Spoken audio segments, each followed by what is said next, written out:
Good afternoon, I'm Rose Jacobs and welcome to Executive Corner. In today's show, we have Mr. Joseph Oliver, co-founder and managing director of Delorean Corporation Limited. Joseph is a co-founder of Delorean and has acted as an executive director of Delorean since its inception.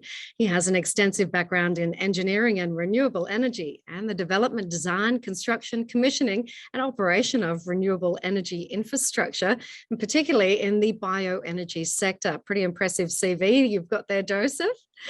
Now, we've also heard that you've served in board and executive director capacities for the corporation and other companies as well since 2015. Welcome, and it's a pleasure to have you with us on the show today. Thanks for the intro, Rose. Really appreciate the time, and great to unpack what we do as a business and what our focus is in the bioenergy space. Well, speaking of which, today I would like to focus on the significance of bioenergy and growth of the commercial production and renewable gas in Australia. The climate change crisis is an alarm for the world economy to shift to renewables. Some people believe the idea of depending upon renewables might not be sustainable. However, we now have businesses who have rejected such views and are striving towards building a circular economy. Now, your corporation is the only ASX listed company leading with bioenergy and commercial production of renewable gas in the form of the biomethane. So they're a vertically integrated business operating in two of Australia's highest growth industries, renewable energy and waste management. That's pretty impressive. Yeah, and again, that's a great synopsis of what we're trying to do.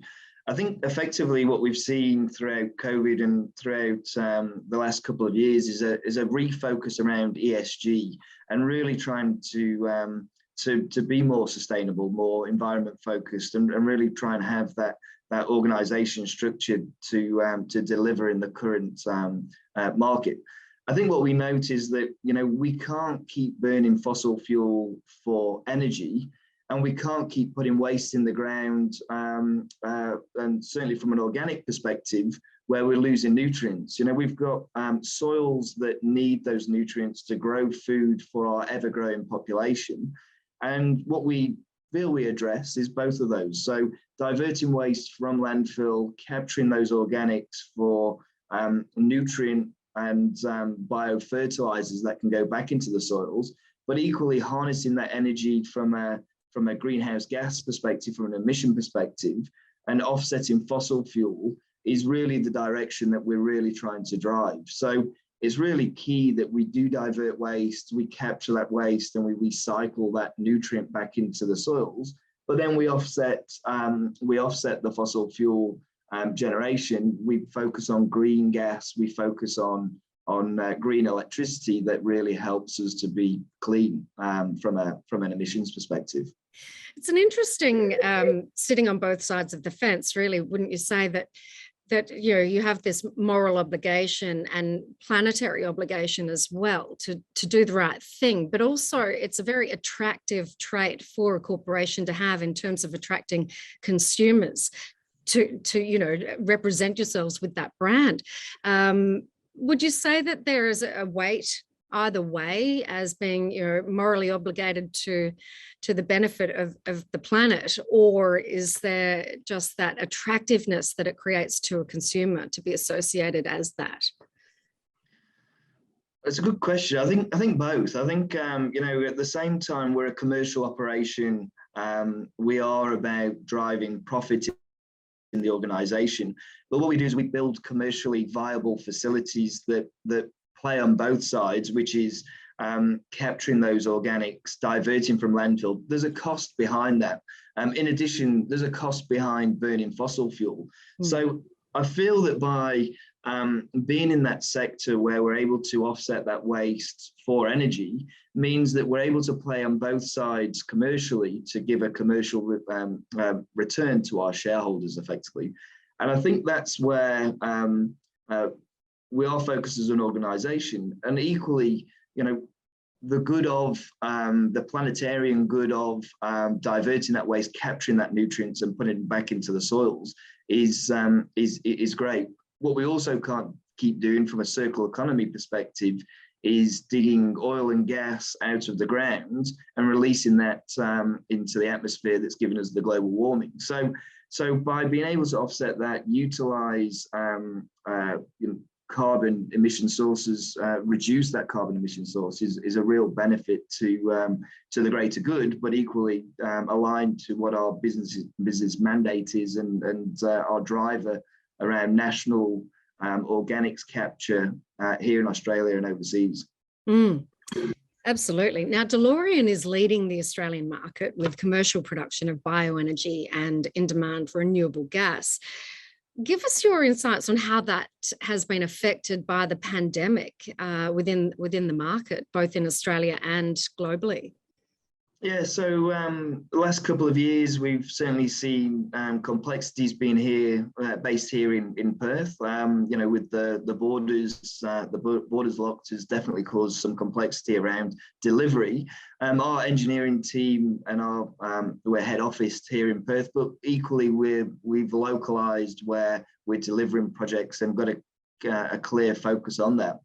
I think at the same time, trying to manage through, I think Australia's done a great job of limiting how many people have got COVID and being able to keep those borders closed for as long as they have has certainly helped around the delivery. In terms of other influencing actors, we purchase equipment from overseas. We've seen issues around shipping, foreign exchange and other elements that we manage a lot tighter moving forward. So yeah, a lot of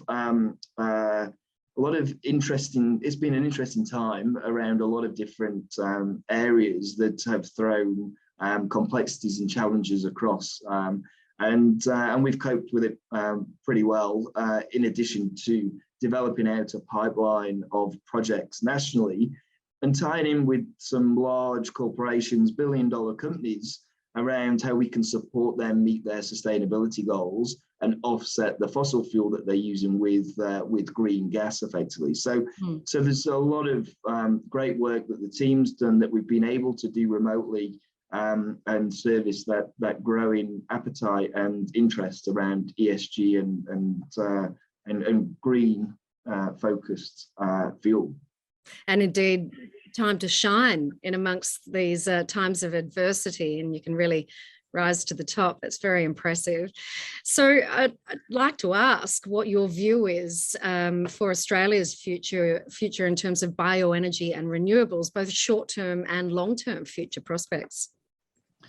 Yeah, so look, from a bioenergy perspective, focused on anaerobic digestion, really there's only a handful of sites at this moment in time, and there's capacity to divert over 12.5 million tonnes of organic waste in the market. So what that presents is a great opportunity just at the start of the curve that we've seen Europe, the UK, America and the rest of the world.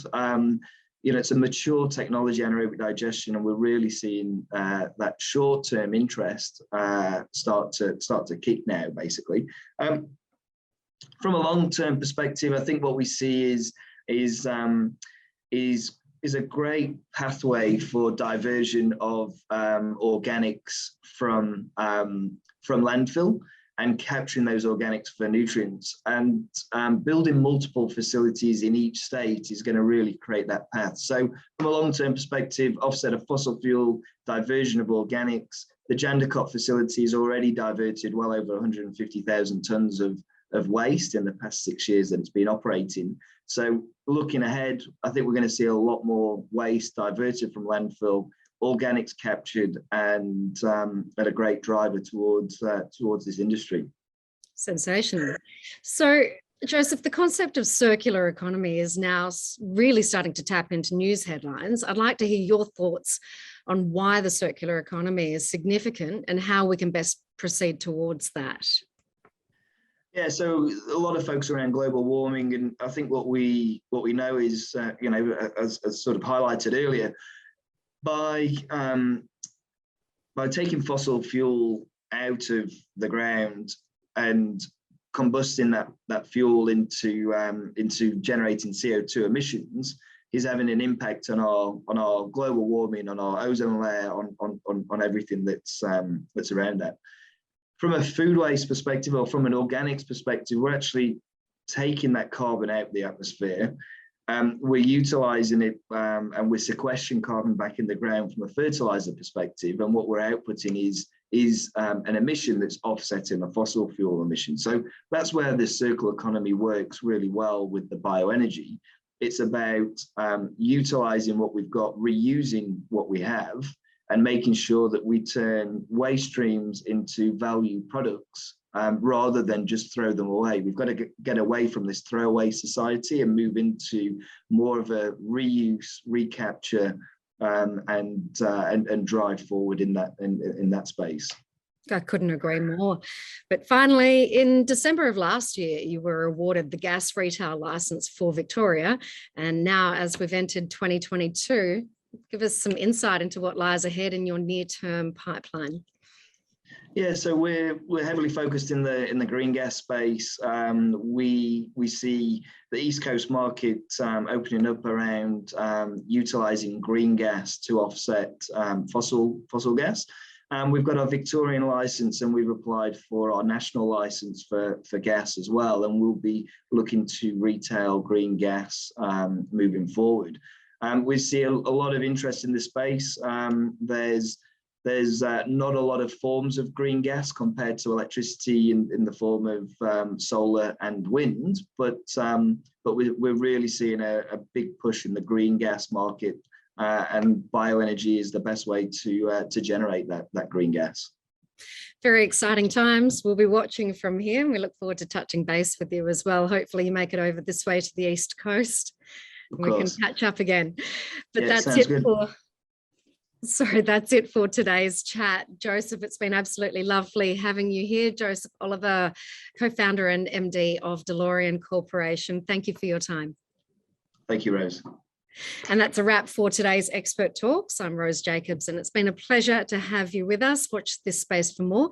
Till then, stay apprised and invest wise with Kalkine.